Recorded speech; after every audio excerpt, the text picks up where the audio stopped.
Peta ana ngā mai aroha i te tī, i te tā, ki te kaiarahi o Ngāpuhi, kia Rudy Taylor i mate nei i nanahi, e ono te kauma ono ngā tau. Ko ia tētahi o ngā pou o te ropu reipa o tira, hei tā tētahi o ona hoa tata mai rāno, ara hei tā Dover Samuels, kua tua koka katoa tōna iwi me te pāti o reipa i tōna tamonga. Kia te huri ake tātou ki te pūrongo a Irena Smith. He hoa pūmau e tangi aroha nei. Tēnei hingatanga o te tōtara o hokianga ara pōwhenua. Kei te piki oho te katoa. Hara kau ko ngā hapu o hokianga anake e nari ko te iwi katoa o Ngāpuhi.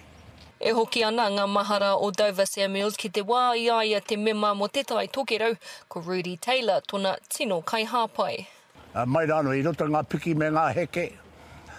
Me te wāhanga noho pohara ana te ropu reiba mo te tautoko te tangata o te ao Māori, huri ke ki te tautoko i te Aotearoa tūtahi. Nari reirano māua e mahi ana wa māua mahi kohi pōti ana. Ara e tautoko ana e haka whiti kōrero nei ngā kaupapa ki te ropu reiba hei aha. Hei hiki ake tiwi katoa. Ara kau ko Ngāpuhi anake e nari putino. E pauri ana hoki aha kua ngā mahi i tutuki aia hei anga whakamua ngā kreme a Ngāpuhi. Kaore tonu i kitea he maramatanga. Tahi o ana moe ngā hohunu, moe a hohunu. Ko ngā ahuatanga e pāna ki te kreme o Ngāpuhi. Tino kaha ana nei mahi. I kawea te tūpāpaku o Rudy Taylor ki te kaiwhakawa tiro tūpāpaku.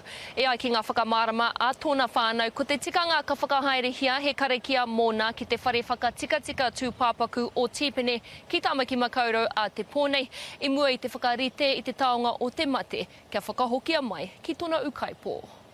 Kore taia i te pupuri i te aroha, ara maringi ana te roimata ki runga iaia.